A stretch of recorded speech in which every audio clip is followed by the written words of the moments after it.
First of all, I would like to give you some news to update you about what happens. So I received information from Brussels regarding the situation in the Great Lakes, especially in the east of the DCR. 3 weeks ago, the security level was the following, that 200 people were killed in the Kivu. The ADF attack onslaught was conducted, and several people were killed because of those mass killings. And the army, of course, tried to calm down the population. In the North Kivu, there was a confrontation between the Mai Mai group and the forces. The week after, 2 weeks ago, and normally the ADF group undertook action in the north of Kivu. In the north of Kivu, there was confrontation between the Nyatura and the NDC in the Masisi territory. Regarding the Ituri province, there were some confrontation. 5 people were killed. Last week, the HCR said that 5 million people were displaced in the DCR, according to the UN High Commission for the Human Rights. This is a major disaster. Last week, in the north of Kivu, there was the intervention of the North Kivu force. Yesterday, some mass killings were conducted in the north of Kivu. The Mai Mai did attack the 2 cities, and because they attacked the grids, electrical grids, and there are, of course, some conflicts among those groups, and 40 members of the Mai Mai groups went on with several actions. I would say that every week since I left this wonderful country of DCR in 2018, every week I receive this type of message, and these are identical messages that give evidence about the fact that the situation is extremely violent in the Kivu territory.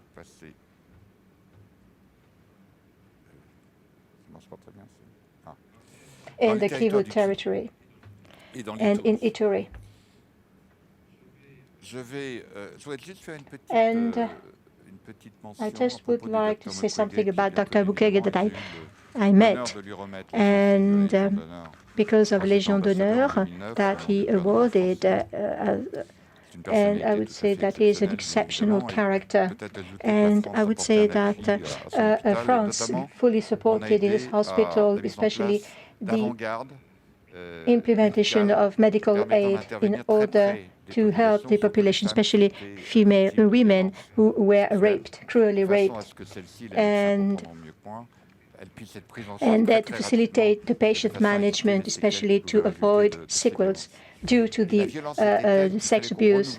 And of course, those medical teams had to be fully supported because of the psychological impact. 50 kilometers away from the hospital, there is another hospital, the Seri Hospital, which was managed by a French lady, Marie-Joseph Bonnet. She is a surgeon. She's 71 years old. She's been living for 40 years. She did reject the Légion d'honneur, and nobody knows her except for the French embassy. And since she was a victim of the electrical cut-downs, etc., because she would act as a surgeon, she benefited from our solar power energy in order to go on practicing surgery. I would like to say that she did an extremely good job. I'm proud of that, because she did exactly the same job as Dr. Mukwege, even though she is 71 years old. And I was ambassador. I am, of course, an expert in the field of economy. So I will. My topic is about Congo, and Congo mainly. And it's between 1996 and 2014. I was working in that country. As a French representative, I represented the Security Council, because France deals with the affair regarding the Great Lakes in the eastern part of the country. And at the same time, I am a professor in the field of economics. And this is, of course, my background. I always try to understand the economic reasons, especially regarding conflicts. And as an economist, I get my inspiration from the covetous model. A covetous model, which means what? Which means that the exploitation of minerals increases all risks of war because of the financial support of rebels, the aggravation of corruption, bribery, and the financial support. For example, the balkanization effect and the increase of the population vulnerability. And regarding this type of model, I was able to work as a researcher more than a diplomat regarding the root causes in DCR, especially in the eastern part of DCR.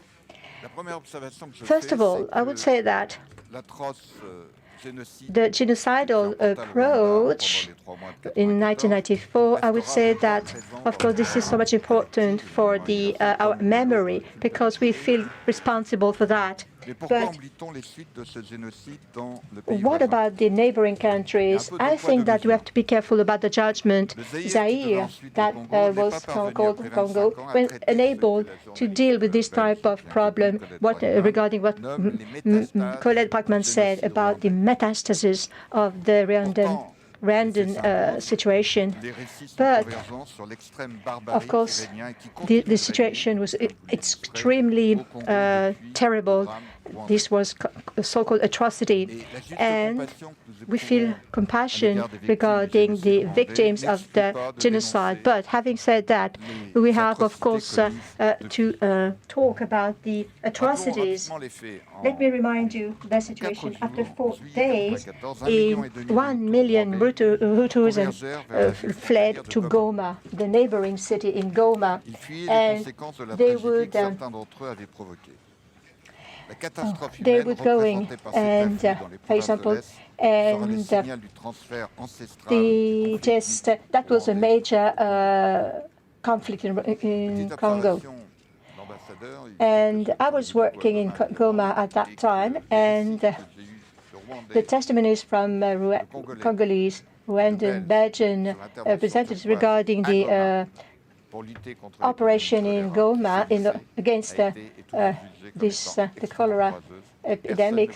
Nobody wanted to go there. Only the military officers, soldiers will pick up the corpses, etc., in the Kivu area. This is another very proud moment for us, because these people accepted, regardless of the virus, to go there and to pick up the corpses.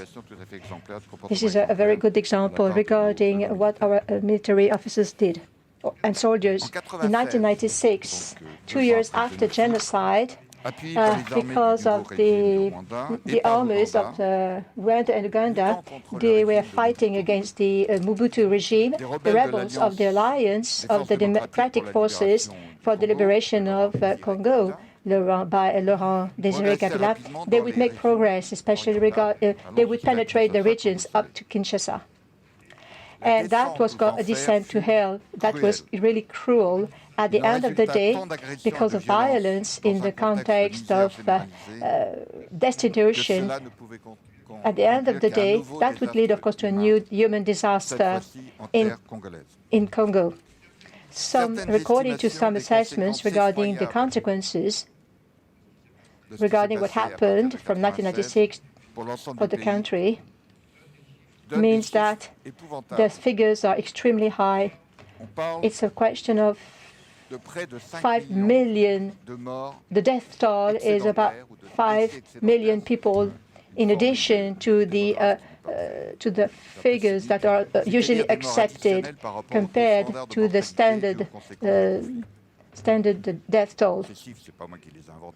And these are the figures that belong to the African Development Bank, dated 2008.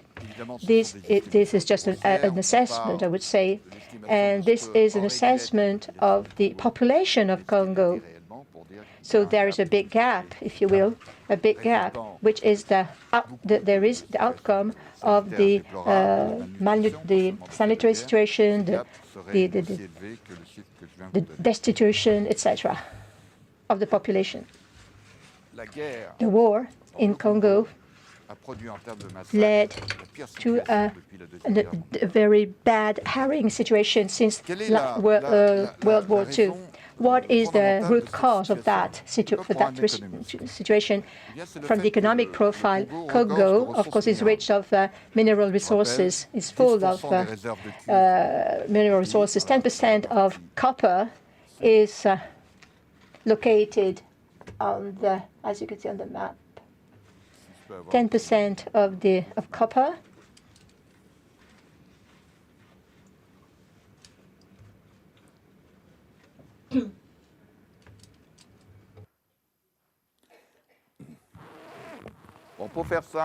Okay, so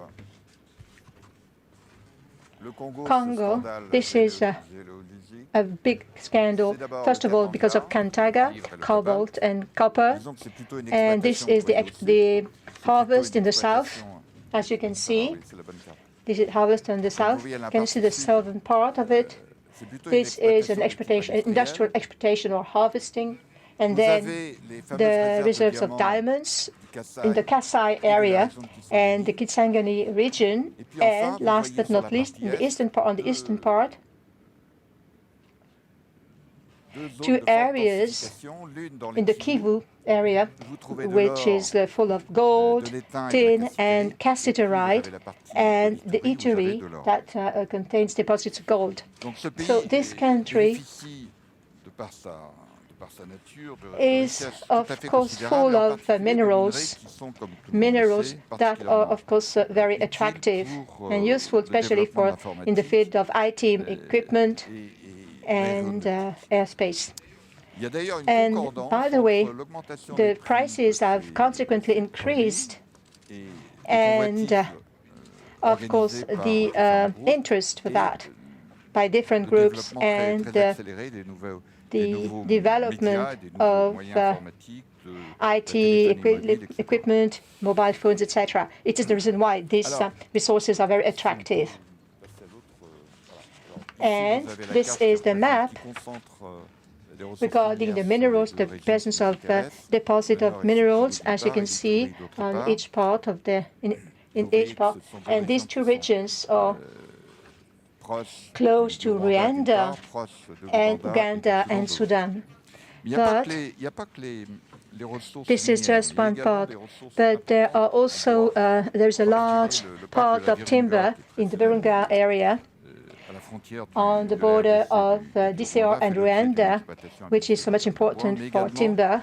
And, of course, cattle being stolen, etc. These resources have been transferred to Uganda and Rwanda during that period of time, the first period of time, because of Joseph Kabila in 1996 up to 1999. And the situation was the following. Rwandan and Ugandans, of course, fought with each other in Kisangani in 1999, and the Archbishop of that time, Musengo, told me that he was the Archbishop at that time, and he said that there were 400,000 people who died, especially in the refugee camps. The figures are not unacceptable, I would say. So now, this is the next slide. Next slide. Next slide. So these maps come from the French Ministry of Foreign Affairs. On this map, you can see the DCR map of DCR at former Zaire, in the years 90s, up to 1998. Can you see the rebels being located in favor of Rwanda? In the northern part, some rebels in favor of Uganda, and part of it was under the control of Jean Bemba, who was a famous opponent compared to Joseph and Laurent Kabila. So as you can see here, there is a kind of association between the territories that were in favor of Uganda and those and the mineral, the location of the minerals. There is a kind of harmony with that. So several initiatives were carried out. The Lusaka Agreement, Pretoria, Rwanda, etc. And there was a kind of stabilization of the situation, but it was not a long-lasting stabilization.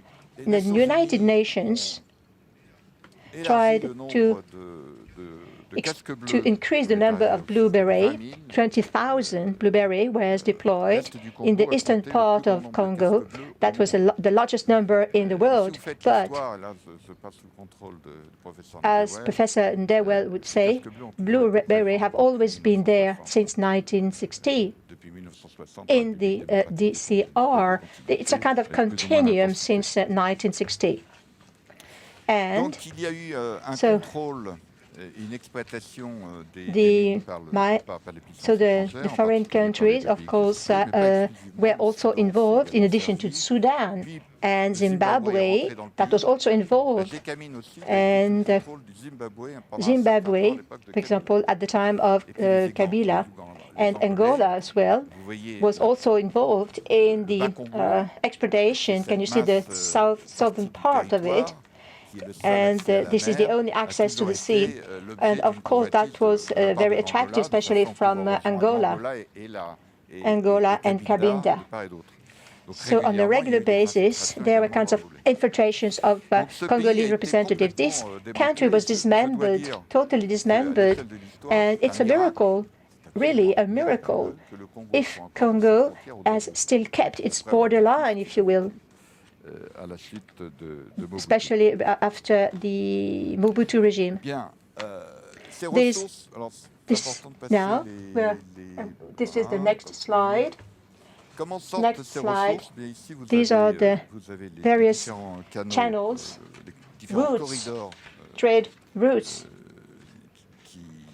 that lead to the transportation of resources, raw materials from Kampala, then to Kampala, Kigali, as you can see, and this is the corridor down to Mombasa or Dar es Salaam, and another route through Burundi. These are corridors or channels that are extremely well organized, very well specialized regarding exported products, and it's much easier to export gold instead of cassiterite, because these are just bags, etc.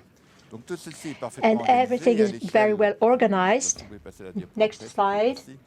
You can see here the situation, and which is more explicit. This mining activity is very well organized out of DCR. Now, once the raw materials are processed, cassiterite and tin, they are processed either in Kampala or in Kigali. Raw materials have been exported from Rwanda because Rwanda was producing tea. If you consider the OCDE figures, there is a first processing approach in order to make it possible for the product to be made, considered as being made in Rwanda. From 2010, people were aware of that because there was a strong violence that resulted from the exploitation of raw materials. There was people were aware of that, especially compared to the Liberia situation, the blood diamonds, for example. And some countries, especially the U.S., decided to undertake action. That was the Dodd-Frank law, but that was passed in 2010 and implemented in 2013. And the industrial manufacturers, U.S. manufacturers that would use those components, they had, of course, to indicate the country of origin of those raw materials, and that they were not leading to violence. This law was hardly implemented, as far as I remember. There was a German team working upon the traceability of it. That was a bit complex, especially regarding those insecure areas. But I would say that it had a good impact, because the EU, the Commission, was not so much involved regarding the traceability of the raw materials. And the EU just checked about 20 facilities out of 200 facilities under the control of the army, the Congolese army, for example. And the EU was not so much involved, I would say. But anyway, that was a good point for Rwanda, because Rwanda considered, I mean, this is my assumption, Rwanda considered that that was a good mining income, no need to go through this type of income in order to ensure the development of the country itself. As far as an expert, it looks like the primitive accumulation model, for example, about the inception of industrialization in the UK, and that was the same comparison, if you will. They got this financial income, and in order to avoid being penalized, they said, okay, we don't need any more this type of model. Next slide, please. This is a graph, a chart. This is just about the external aid per capita in Rwanda and in Congo, per capita, of course, per capita. And these are the figures drafted by OCDE. In blue, Rwanda; in red, DCR, sorry. This is the bashing Congo attitude, because Congo has always been a victim for that. About the dismissive attitude of countries vis-à-vis Congo, while that was not the fact for Rwanda. Since the genocide, Rwanda has always been able to benefit from this situation, from this type of compassion, if you will, especially Anglo-Saxon, Scandinavian donors.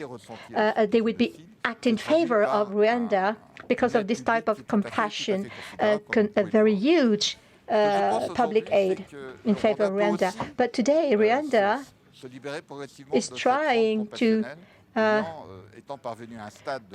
withdraw from that type of approach. Now, I'm going to show you the next slide. This is another slide, last one. And this is just the GDP for each per capita between Congo, DCR, and Burundi. Can you see the curve, which is a flat curve? No improvement for DCR and Burundi. In the opposite, regarding Rwanda and Uganda, between 1994 and 2018, it has increased it was multiplied by 6. And regarding Uganda, it was multiplied by 3. So this is where we stand today. As a conclusion, this is what I can tell you. There is a kind of gap. And as far as my friends from Congo said, I would say that it is totally unfair for the Congolese population, and I think that our next speaker will focus upon that. As a conclusion, let me tell you that the French President Sarkozy went to Congo in 2009, as far as I remember, and in March, 2009, and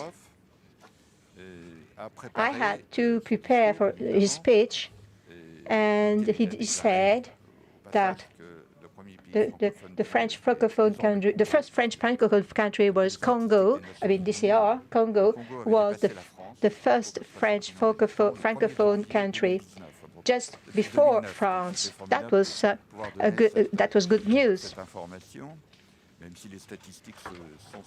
regardless of the statistics. Anyway.